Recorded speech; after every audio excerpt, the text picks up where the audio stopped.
जय हिंद साथियों। तो यहाँ पर हम आपके लिए पेपर कोड BCUS 184 के कुछ इंपॉर्टेंट क्वेश्चंस को डिस्कस करेंगे जो आपके जून एग्जाम के लिए इंपॉर्टेंट है, और ये हमारा पार्ट 1 वीडियो है। अगर आपको ये वीडियो पसंद आती है तो वीडियो को लाइक एंड जो है चैनल को सब्सक्राइब करना मत भूलिएगा, जिससे आने वाली क्लास की आपको नोटिफिकेशन मिलती रहेगी। और अगर आप लोग इस सब्जेक्ट के गैस पेपर को परचेज करना चाहते हैं, जिसमें आपको जो है बुक से प्लस जो है PYQ से VVI इंपॉर्टेंट क्वेश्चंस मिल जाते हैं जो आपके एग्जाम के लिए इंपॉर्टेंट है, तो आप उसे हमारी वेबसाइट से डाउनलोड कर सकते हैं। अगर आप वेबसाइट से नहीं कर पा रहे हैं तो आपको डिस्क्रिप्शन में एक नंबर दिया गया है, उस नंबर पे आप लोग जो है व्हाट्सएप मैसेज करके परचेज कर सकते हैं। अब सिंपली जिसको वेबसाइट से करना है, गूगल पर जाएंगे और सिंपली आपको सर्च करना है shop.hindustanknowledge.com। इस वेबसाइट का लिंक भी आपको डिस्क्रिप्शन में दिया गया है, तो वहां से आप लोग एक्सेस कर सकते हैं। अब आपको सिंपली क्या करना है, सर्च कोड यहाँ पर आपको दिएगा, सिंपली इस पर क्लिक करेंगे और यहाँ पर आपको अपना पेपर कोड टाइप करना है। तो BCOS 184 जैसे आप टाइप करेंगे थे तो यहाँ पर इंग्लिश और हिंदी दोनों लैंग्वेज में आपको गैस पेपर मिल जाएगा। तो जिस भी लैंग्वेज में आपको डाउनलोड करना है, सिंपली उस पर क्लिक करेंगे और बाय नाउ पर क्लिक करके इसको परचेज कर लेंगे। अगर आपको कोई प्रॉब्लम होती है तो आप इस नंबर में व्हाट्सअप कर सकते हैं, आपकी प्रॉब्लम सॉल्व हो जाएगी। नहीं तो आप व्हाट्सएप आइकन पर क्लिक करके व्हाट्सएप मैसेज कर सकते हैं। अब वापस चलते हैं अपने प्रश्नों पर। तो यहाँ पर हमारा पहला प्रश्न है, ई कॉमर्स क्या है? ई कॉमर्स के फायदे और नुकसान नुकसान पर चर्चा कीजिए। ई कॉमर्स जो है किस तरह हमको 24/7 जो है सेवा क्षमता के साथ लचीलापन लाता है, इस पर जो हमको यहाँ पर टिप्पणी कीजिए, यानी कि टिप्पणी यहाँ पर हमको करनी है। तो सबसे पहले हम लोग देखेंगे ई कॉमर्स क्या होते हैं, उसके क्या फायदे हैं, क्या नुकसान है, और ई कॉमर्स जो है हमें किस तरह 24 घंटे सुविधा उपलब्ध करवाता है। तो ई कॉमर्स का मतलब है इलेक्ट्रॉनिक कॉमर्स, यानी कि इलेक्ट्रॉनिक व्यापार। यह एक ऐसा तरीका है जिसमें वस्तुओं और सेवाओं की खरीद बिक्री इंटरनेट के माध्यम से होती है। इसमें ग्राहक और दुकानदार दोनों ही ऑनलाइन माध्यम का उपयोग करते हैं। उदाहरण के लिए अमेजन, फ्लिपकार्ट, मिंत्रा आदि ई कॉमर्स प्लेटफॉर्म है जहां पर लोग घर बैठे ही वस्तुएं खरीद सकते हैं। अब यहाँ पर देखते हैं तो ई कॉमर्स के फायदे क्या है। तो हमने देख लिया ई कॉमर्स क्या है। ई कॉमर्स का मतलब है इलेक्ट्रॉनिक कॉमर्स, यानी कि इलेक्ट्रॉनिक व्यापार। यह एक ऐसा तरीका है जिसमें वस्तुओं और सेवाओं की खरीद बिक्री इंटरनेट के माध्यम से होती है। इसमें ग्राहक दुकानदार दोनों ही ऑनलाइन माध्यम का उपयोग करते हैं। उदाहरण की जैसे अमेजन, फ्लिपकार्ट, मिंत्रा आदि ये क्या है, ई कॉमर्स प्लेटफॉर्म है जहां पर लोग अपनी जो है घर बैठे वस्तुओं को खरीद सकते हैं। अब देखते हैं ई कॉमर्स के फायदे क्या है। सुविधाजनक खरीदारी। ई कॉमर्स की सबसे बड़ी खासियत है कि ग्राहक किसी भी समय और किसी भी स्थान से खरीदारी कर सकता है। ना तो दुकान के खुलने और बंद होने की चिंता है, ना ही ट्रैफिक की परेशानी है। समय और पैसे की बचत होती है। ऑनलाइन शॉपिंग में ग्राहकों को बाजार जाकर समय बर्बाद नहीं करना पड़ता है। साथ ही कई बार ऑनलाइन छूट और ऑफर भी मिलते हैं जिससे पैसे की बचत भी होती है। इसके बाद विविधता और विकल्प। तो ई कॉमर्स प्लेटफॉर्म पर ग्राहकों को एक ही वस्तु के कई ब्रांड्स और डिजाइन देखने को मिलते हैं, जिससे उन्हें चुनाव करने में आसानी होती है। इसके बाद व्यापार का विस्तार। तो दुकानदारों के लिए एक अच्छा अवसर है जिससे वे अपने उत्पाद पूरे देश या विश्व भर में बेच सकते हैं, जबकि पारंपरिक व्यापार में केवल स्थानीय स्तर पर सीमित रहते हैं। अब इसके बाद इसकी सेवा जो होती है 24 गुणे जो है 7 रहती है, यानी कि दिन में 24 घंटे और सप्ताह पूरे सप्ताह इसकी सेवा रहती है। तो इस ई कॉमर्स प्लेटफॉर्म दिन रात चालू रहते हैं। ग्राहक कभी भी ऑर्डर कर सकते हैं और दुकानदार कभी भी प्रोडक्ट लिस्ट कर सकते हैं। यह सुविधा पारंपरिक दुकानों में नहीं होती है।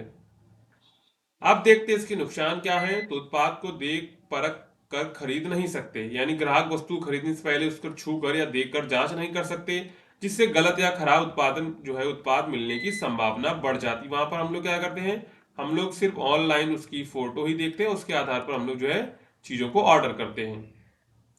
धोखाधड़ी या साइबर अपराध। ऑनलाइन खरीदारी में क्रेडिट डेबिट कार्ड की जानकारी साझा करनी पड़ती है, जिससे धोखाधड़ी या डेटा चोरी का खतरा बना रहता है। इसके बाद डिलीवरी में देरी। तो कभी कभी ऑर्डर की डिलीवरी में काफी समय लग जाता है या डिलीवरी ही नहीं होती है, जिससे ग्राहक को असुविधा होती है। इसके बाद जो है रिटर्न और रिफंड की दिक्कत होती है। यदि उत्पाद पसंद नहीं आया तो उसे लौटाना कई बार मुश्किल या समय कंज्यूमिंग हो सकता है, पैसे वापस होने में भी देरी होती है। इसके बाद तकनीकी समस्या। यदि ग्राहक को इंटरनेट या वेबसाइट में कोई दिक्कत आ जाए तो खरीदारी जो है नहीं हो पाती है। बुजुर्ग लोगों को ई कॉमर्स तकनीक को अपनाना मुश्किल लगता है। यानी ग्राहक को इंटरनेट वेबसाइट में कोई दिक्कत आती है तो यहाँ पर खरीदारी नहीं हो पाती है, ये भी एक नुकसान है। इसके बाद ई कॉमर्स में 24x7 सेवा क्षमता और लचीलापन। तो ई कॉमर्स की सबसे बड़ी ताकत है 24x7 सेवा उपलब्ध रहना। इसका मतलब यह है कि ग्राहक दिन के किसी भी समय, यहाँ तक कि छुट्टियों पर भी सामान ऑर्डर कर सकते हैं। दुकानदार भी जो है दिन रात उत्पाद बेच सकते हैं और अपडेट कर सकते हैं। यह पारंपरिक दुकानों से अलग है जो निश्चित समय पर ही खुलती और बंद होती है। इसके साथ ही ई कॉमर्स लचीलापन भी देता है, ग्राहक को कहीं भी जाकर खरीदारी करने की जरूरत नहीं होती। वे अपने मोबाइल या कंप्यूटर से आसानी से ब्राउज करके प्रोडक्ट चुनकर पेमेंट करके सामान घर मंगवा सकते हैं। दुकानदार भी बिना बड़ी दुकान खोले केवल एक वेबसाइट या मोबाइल ऐप के जरिए अपना जो है प्रोडक्ट बेच सकते हैं। इसके बाद हम लोग निष्कर्ष लिखेंगे तो ई कॉमर्स ने व्यापार की दुनिया को एक नई दिशा दी। यह व्यापार को डिजिटल बनाकर समय, स्थान और संसाधनों की बाधाओं को दूर करता है। इसके कई फायदे हैं, लेकिन कुछ सावधानियों के साथ इसके नुकसान से भी बचा जा सकता है। आने वाले समय में ई कॉमर्स और अधिक उन्नत और सुरक्षित बनेगा, जिससे जो है व्यापार और ग्राहक दोनों को अधिक लाभ मिलेगा।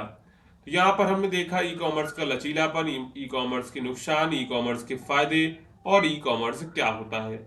अगर आपको ये क्वेश्चन अच्छे समझ में आया है तो आप वीडियो को लाइक एंड चैनल को सब्सक्राइब जरूर कर लीजिएगा। इसके बाद यहाँ पर हमारा दूसरा प्रश्न है, इलेक्ट्रॉनिक भुगतान प्रणाली के विभिन्न प्रकार क्या हैं, उनमें से प्रत्येक की व्याख्या कीजिए। यानी हम लोग जो है इलेक्ट्रॉनिक जो पेमेंट करते हैं उसके कौन कौन से प्रकार हैं जिसके द्वारा हम लोग इलेक्ट्रॉनिक पेमेंट कर सकते हैं।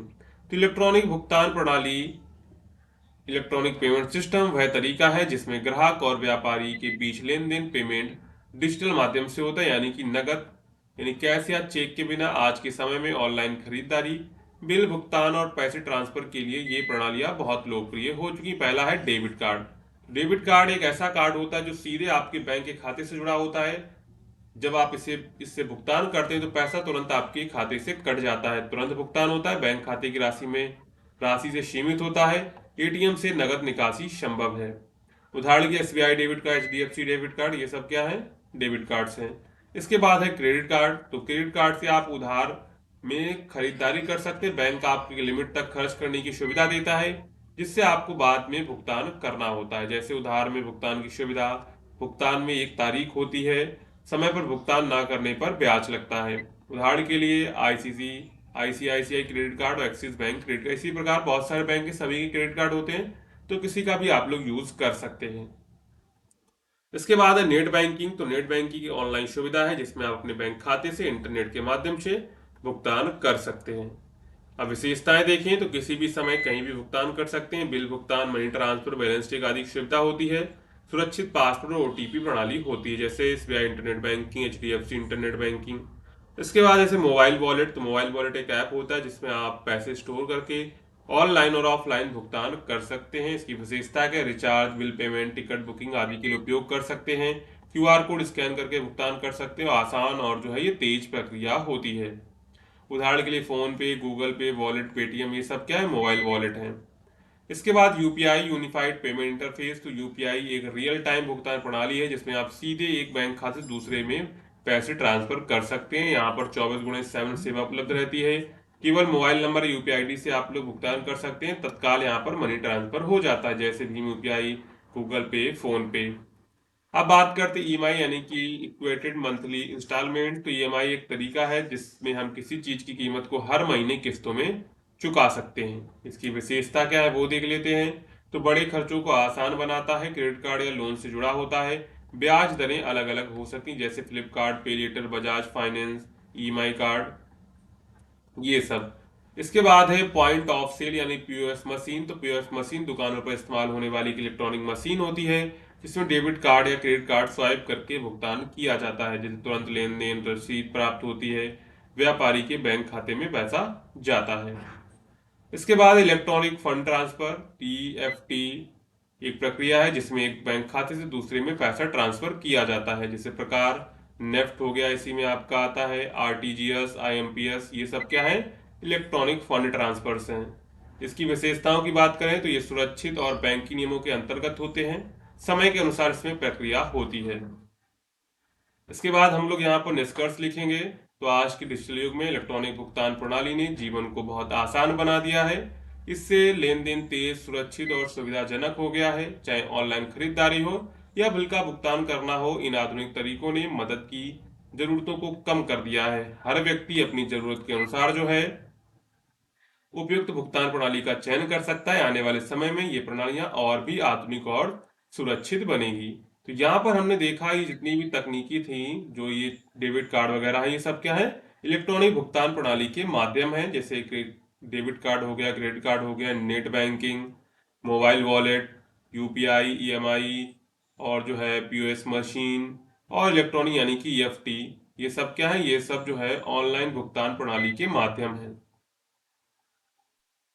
इसके बाद चलते हैं, तीसरा प्रश्न यहाँ पर हमारा है, ई कॉमर्स के लाभ और हानियों की विस्तार से चर्चा कीजिए। यानी ई कॉमर्स के लाभ क्या और इसकी हानियां क्या है। ई कॉमर्स यानी इलेक्ट्रॉनिक कॉमर्स वह प्रणाली है जिसमें वस्तुओं और सेवाओं की खरीद बिक्री इंटरनेट के माध्यम से होती है। आज के डिजिटल युग में ई कॉमर्स का चलन बहुत तेजी से बढ़ रहा है। लोग मोबाइल या कंप्यूटर के माध्यम से घर बैठे ही शॉपिंग कर रहे हैं। अमेजन, फ्लिपकार्ट, मिंत्रा, मीशो जैसे कई प्लेटफॉर्म इसके उदाहरण हैं। ई कॉमर्स ने व्यापार की दुनिया को एक नई ऊंचाई दी है, लेकिन इसके साथ कुछ इसकी हानियां भी हैं। तो सबसे पहले देखते हैं ई कॉमर्स के लाभ क्या है। सुविधा और समय की बचत होती है। ई कॉमर्स का सबसे बड़ा फायदा यह है कि ग्राहक कभी भी और कहीं भी खरीदारी कर सकते हैं। दुकानों पर जाकर समय बर्बाद करने की जरूरत नहीं होती है। बड़ी रेंज और विकल्प, तो ऑनलाइन प्लेटफॉर्म पर एक ही उत्पाद की कई ब्रांड, डिजाइन और कीमतें उपलब्ध होती हैं। इससे ग्राहक अपनी पसंद और बजट के अनुसार आसानी से उत्पाद चुन सकते हैं। इसके बाद सस्ती कीमतें और ऑफर, तो ई कॉमर्स वेबसाइट पर अक्सर छूट, ऑफर और कूपन मिलते हैं। इससे ग्राहकों को कम कीमत पर उत्पाद खरीदने का मौका मिलता है। यहाँ पर घर बैठे डिलीवरी, तो ऑनलाइन ऑर्डर करने के बाद उत्पाद सीधे ग्राहक के घर पहुंच जाता है। इससे भारी वस्तुएं भी आसानी से मंगाई जा सकती हैं। इसके बाद है व्यापारियों के लिए बड़ा बाजार बाजार होता है। तो ई कॉमर्स ने छोटे व्यापारियों को भी देश विदेश तक अपने उत्पाद को बेचने का मौका दिया है। अब दुकानदार सिर्फ अपने शहर तक सीमित नहीं है, बल्कि पूरे देश में ग्राहक पा सकते हैं। इसके बाद कम लागत में व्यापार, तो ऑनलाइन दुकान खोलने में किराया, बिजली, स्टाफ आदि का खर्च नहीं होता है। इससे व्यापारियों को कम लागत में व्यापार शुरू करने का अवसर मिलता है। अब यहाँ पर देखते ई कॉमर्स की हानियां क्या है, यानी कि डिसएडवांटेज ऑफ ई कॉमर्स। तो उत्पाद की गुणवत्ता को पहले से हम लोग यहाँ पर देख नहीं सकते हैं। साइबर धोखाधड़ी खतरा है यहाँ पर, यानी कि ऑनलाइन लेन देन में कार्ड की जानकारी या बैंक डिटेल साझा करनी पड़ती हैं, जिससे हैकिंग, फ्रॉड या पहचान की चोरी जैसी समस्याएं हो सकती हैं। डिलीवरी में देरी, तो कभी कभी उत्पाद की डिलीवरी में देर हो जाती है या गलत पता होने पर डिलीवरी ही नहीं होती है, तो इससे ग्राहक को परेशानी का सामना करना पड़ता है। इसके बाद रिटर्न और रिफंड की कठिनाइयां, तो अगर उत्पाद खराब निकले तो उसे वापस करने और पैसे जो है वापस करने में समय लगता है। कई बार कंपनियां रिफंड देने में देरी करती है। इसके बाद इंटरनेट और तकनीकी पर निर्भरता, यानी कि ई कॉमर्स का पूरा काम इंटरनेट और तकनीकी सिस्टम पर आधारित है। यदि नेटवर्क में समस्या हो या वेबसाइट डाउन हो जाए तो खरीदारी नहीं हो पाती है। स्थानीय दुकानों पर असर पड़ा है इससे। ई कॉमर्स के कारण लोग स्थानीय जो है दुकानों से खरीदारी कम करते हैं। इससे जो छोटे दुकानदारों का व्यापार प्रभावित होता है और उनकी आय घट सकती है। अब हम लोग निष्कर्ष लिखेंगे, तो ई कॉमर्स ने हमारे जीवन को बहुत सुविधाजनक बना दिया है। इससे ग्राहक को घर बैठे खरीदारी करने का अवसर मिलता है और व्यापारियों को अपने व्यापार का विस्तार करने का मौका मिलता है। लेकिन इसके साथ कुछ जोखिम और चुनौतियां भी हैं, जैसे गुणवत्ता की गारंटी ना होना, साइबर धोखाधड़ी, डिलीवरी समस्याएं आदि। यदि ग्राहक सतर्क रहे और व्यापारी ईमानदारी से काम करे तो ई कॉमर्स का भविष्य और भी उज्जवल होगा। आने वाले समय पर यह प्रणाली अधिक सुरक्षित, तेज और ग्राहक हितैषी बन सकती है।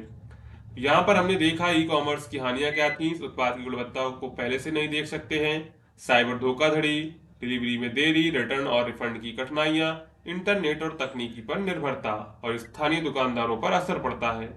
इसके बाद यहाँ पर हमने लाभ देखे। लाभ क्या है, समय और सुविधा की बचत होती है, बड़ी रेंज और विकल्प, सस्ती कीमतें और ऑफर, घर बैठे डिलीवरी होती है। यहाँ पर व्यापारियों के लिए बड़ा बाजार होता है और कम लागत पर यहाँ पर जो है हम लोग व्यापार शुरू कर सकते हैं। इसके बाद चलते अगले प्रश्न पर। तो अगला प्रश्न यहाँ पर है, डिजिटल इंडिया प्रोग्राम यानी कि डीआईपी पर प्रकाश डालिए। ई कॉमर्स और ई गवर्नेंस में अंतर बताइए। तो डिजिटल इंडिया प्रोग्राम भारत सरकार की महत्वपूर्ण योजना है, जिसकी शुरुआत 1 जुलाई 2015 को की गई थी। इस कार्यक्रम का उद्देश्य भारत को डिजिटल रूप से सशक्त समाज और ज्ञान आधारित अर्थव्यवस्था बनाना है। इसका मुख्य लक्ष्य यह है कि हर भारतीय नागरिक को इंटरनेट और डिजिटल सेवाओं का उपयोग करने में सक्षम बनाया जाए। अब यहाँ पर देखते हैं डिजिटल इंडिया प्रोग्राम के मुख्य उद्देश्य क्या थे। हर नागरिकों तक इंटरनेट पहुंचाना, सरकारी सेवाओं को ऑनलाइन उपलब्ध कराना, ई कॉमर्स को बढ़ावा देना, डिजिटल साक्षरता, डिजिटल भुगतान को प्रोत्साहन यानी UPI, Bhim, debit card, credit card के माध्यम से लेन देन करना, रोजगार के अवसर बढ़ाना। ये सब काम किसके थे? ये सब जो काम थे डिजिटल इंडिया प्रोग्राम का मुख्य उद्देश्य था। अब यहाँ पर देखते हैं डिजिटल इंडिया के फायदे। तो सरकारी सेवाओं की पहुंच आम नागरिकों तक आसान हो गई है, दस्तावेज ऑनलाइन प्राप्त हो रहे हैं, लोगों को समय और पैसे देने की बचत हो रही है, ऑनलाइन शिक्षा, टेलीमेडिसिन, डिजिटल बैंकिंग जैसी सुविधाएं भी बढ़ी है। इसके बाद यहाँ पर आप लोग टेबल के माध्यम से देख सकते हैं। परिभाषा क्या है? यह एक प्रणाली है जिसमें वस्तुओं और सेवाओं को खरीद बिक्री इंटरनेट के माध्यम से होती है। ई गवर्नेंस क्या होता है? यह एक प्रणाली है जिसमें सरकार नागरिकों को अपनी सेवाएं डिजिटल के माध्यम से उपलब्ध कराती है। उद्देश्य क्या है? व्यापार करना, लाभ कमाना, सरकारी सेवाओं को पारदर्शी, तेज और सुलभ बनाना है। उदाहरण के अमेजन, फ्लिपकार्ट, डिजिटल इंडिया, उमंग ऐप, डिजी लॉकर, या आरटीआई सब किसके? ई गवर्नेंस के उदाहरण है। उपयोगकर्ता ग्राहक और व्यापारी होते हैं, नागरिक सरकारी कर्मचारी विभाग होते हैं। सेवाओं का प्रकार, वस्तु की बिक्री, ऑनलाइन भुगतान, ग्राहक सेवा। यहाँ पर प्रमाण पत्र जारी करना, शिकायत निवारण, सरकारी योजनाओं की जानकारी, ये सब किसमें होता है? ई गवर्नेंस में होता है। अब इसका प्रभाव देखते हैं। तो आर्थिक लेन देन और उपभोक्ताओं के जीवन को प्रभावित करता है, प्रशासन और आम जनता के बीच की ये दूरी को कम करता है। इसके बाद हम लोग निष्कर्ष लिखेंगे। तो डिजिटल इंडिया प्रोग्राम ने भारत को तेजी से डिजिटल दिशा में आगे बढ़ाया। इससे शिक्षा, स्वास्थ्य, बैंकिंग, सरकारी सेवाओं, रोजगार से कई क्षेत्रों में सुधार हुआ। यह कार्यक्रम ग्रामीण और शहरी क्षेत्रों के बीच डिजिटल खाई को पाटने में मदद कर रहा है। ई कॉमर्स और ई गवर्नेंस दोनों ही डिजिटल इंडिया के दो महत्वपूर्ण स्तंभ हैं। एक तरफ जहां ई कॉमर्स से व्यापार डिजिटल हुआ है, वहीं दूसरी ओर ई गवर्नेंस से सरकार और जनता के बीच सीधा और पारदर्शी जो है संपर्क बना है। तो यहाँ पर हमने देखा यहाँ पर डिजिटल इंडिया के मुख्य उद्देश्य क्या थे और इसके क्या फायदे थे। इसके बाद हमने ई कॉमर्स और ई गवर्नेंस में अंतर देखा। इसके बाद यहाँ पर हमने निष्कर्ष लिखा। इसके बाद यहाँ पर हमारा पांचवा प्रश्न है, आईटी अधिनियम यानी आईटी एक्ट के तहत अपराधों और उनके दंड के बारे में विस्तार से चर्चा कीजिए। यानी आईटी अधिनियम के तहत कौन से अपराध आते हैं और उनके दंड क्या होते हैं उसके बारे में चर्चा करेंगे।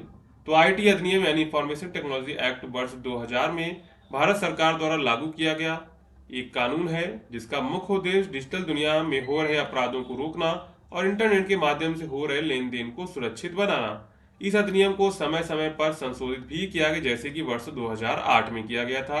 इस अधिनियम के अंतर्गत वे सभी अपराध आते हैं जो कंप्यूटर, इंटरनेट, मोबाइल नेटवर्क या डिजिटल माध्यम से किए जाते हैं। इन्हें हम लोग कहते हैं साइबर क्राइम। क्या कहते हैं? साइबर अपराध कहते हैं। अब यहाँ पर देखते हैं आईटी अधिनियम के तहत मुख्य साइबर अपराध और उनके दंड। तो सबसे पहले हैकिंग। तो किसी व्यक्ति के कंप्यूटर या सिस्टम में उसकी अनुमति के बिना घुसपैठ करना या डेटा चुराना क्या कहलाता है? हैकिंग कहलाता है। इसमें कौन सी धारा लगती है? इसमें धारा लगती है आईटी एक्ट की धारा लगती है 66। और इसमें दंड क्या हो? 3 साल तक की जेल या 5 लाख तक का जुर्माना या फिर दोनों हो सकता है। अब यहाँ पर पहचान की चोरी हो सकती, किसी व्यक्ति की व्यक्तिगत जानकारी जैसे आधार, पैन, पासपोर्ट, ओटीपी चुराकर उसका गलत इस्तेमाल करना। तो यहाँ पर धारा कौन सी लगेगी? 66C लगेगी। 3 साल तक की यहाँ पर जेल हो सकती है और 1 लाख तक का जुर्माना लग सकता है। इसके बाद साइबर ठगी यानी साइबर फ्रॉड। तो ऑनलाइन फर्जी वेबसाइट या ईमेल के जरिए लोगों को धोखे में रखकर पैसे या जानकारी ठगना। इसमें कौन सी धारा इसमें लगती है? धारा 66D। इसमें 3 साल की सजा और 1 लाख का जुर्माना होता है। उदाहरण के लिए नकली बैंक कॉल करके जो है ओटीपी मांगना और पैसे निकाल लेना। इसके बाद अश्लील सामग्री का प्रसारण यानी इंटरनेट पर अश्लील वीडियो, फोटो या किसी व्यक्ति की आपत्तिजनक सामग्री को अपलोड या शेयर करना। इसमें धारा लगती है 67। दंड क्या होता है? पहली बार 3 साल जेल प्लस 5 लाख का जुर्माना। दूसरी बार अगर आप करते हैं तो आपको 5 साल की जेल प्लस 10 लाख का जुर्माना देना होगा। इसके बाद बच्चों से जुड़ी अश्लील सामग्री यानी कि चाइल्ड पोर्नोग्राफी अगर आप करते हैं तो यहाँ पर आपको लगेगा 67B धारा लगेगी। दंड क्या होगा? पहली बार 5 साल की जेल और 10 लाख का जुर्माना आपसे लग सकता है। दूसरी बार दूसरी बार जो है अगर आप करते हैं तो 7 साल की जेल होगी और 10 लाख का आपका जुर्माना लगेगा। इसके बाद है साइबर स्टॉकिंग यानी किसी महिला या व्यक्ति का बार बार पीछा करना, उसे परेशान करना, उसकी तस्वीरें सोशल मीडिया पर शेयर करना या धमकाना। तो ये किसमें आएगा? ये धारा इसमें लगेगी आपकी 354D आईपीसी की और आईटी एक्ट लगेगा। दंड इसमें क्या होगा? तो दंड में आपको पहली बार 3 साल की जेल होगी और दोबारा अपराध करने पर आपको 5 साल की जेल होगी। अब यहाँ पर जैसे वायरस फैलाना, एक सॉफ्टवेयर भेजना जिससे किसी व्यक्ति या संस्था के सिस्टम को नुकसान हो, तो यहाँ पर धारा कौन सी लगती है? यहाँ पर धारा आपकी लगती है 43 और जो है 66 धारा लगती है। इसमें हर्जाना आपको भरना होता है, 3 साल तक की सजा प्लस जुर्माना भरना होता है। इसके बाद डेटा की चोरी, कंप्यूटर से किसी व्यक्ति, कंपनी या संस्था का डेटा बिना इजाजत के चुराना या डाउनलोड करना। यहाँ पर आपको धारा कौन सी लगी? यहाँ पर धारा लगी 43B। इसमें हर्जाना आपका 1 करोड़ तक का होगा और आपराधिक जो है मामला भी दर्ज हो सकता है। इसके बाद ईमेल स्पूफिंग जो है, फिशिंग यानी कि ईमेल स्पूफिंग करना और फिशिंग ईमेल जो है, ईमेल स्पूफिंग का मतलब है कि आपकी बिल्कुल सेम टू सेम जो है दूसरी डुप्लीकेट ईमेल बनाना क्या कहलाता है? ईमेल स्पूफिंग कहलाता है, या फिर इसे हम लोग फिशिंग कहते हैं। तो किसी बैंक या कंपनी के नाम से नकली जो है ईमेल भेजकर लोगों की जानकारी चुराना, जैसे धारा इसमें लगेगी धारा आपकी 66C और जो है 66D लगेगी। इसमें 3 साल तक की जेल होगी और 1 लाख तक का जुर्माना लग सकता है। तो यहाँ पर हमने देख लिए कौन कौन से जो है यहाँ पर तरीके हैं जिसके द्वारा जो है मुख्य साइबर अपराध होते हैं और उसके दंड क्या होते हैं। इसके बाद हम लोग देखेंगे यहाँ पर आईटी अधिनियम का महत्व क्या है। तो साइबर अपराधी को रोकने के लिए कानूनी ढांचा प्रदान करता है, डिजिटल लेन देन और जो है ई गवर्नेंस को सुरक्षित बनाता है, लोगों में डिजिटल सुरक्षा की जागरूकता को बढ़ाता है, पीड़ितों को न्याय दिलाने का साधन प्रदान करता है। ये सब किसके काम है? आईटी अधिनियम का ये महत्व होता है, यानी कि इसके काम होते हैं। इसके बाद हम लोग निष्कर्ष लिखेंगे। तो जैसे जैसे तकनीकी बढ़ रही है वैसे वैसे साइबर अपराधों की संख्या भी बढ़ रही है। आईटी अधिनियम इन अपराधों को रोकने और दोषियों को सजा देने के लिए एक मजबूत कानून है। हमें इंटरनेट का उपयोग सतर्कता और जिम्मेदारी के साथ करना चाहिए। किसी भी साइबर अपराध की स्थिति में तुरंत साइबर क्राइम सेल या पुलिस से संपर्क करना चाहिए। इस अधिनियम की जानकारी हर नागरिक को होनी चाहिए ताकि वे अपने अधिकारों और सुरक्षा के प्रति जागरूक रह सके। तो यहाँ पर हमने टोटल 5 क्वेश्चंस को डिस्कस किया हुआ है जो आपके एग्जाम के लिए इंपॉर्टेंट है। अगर आपकी क्लास पसंद आई हो तो वीडियो को लाइक करिएगा, चैनल को सब्सक्राइब एंड दोस्तों में शेयर करना मत भूलिएगा। मिलते हैं अगली क्लास में।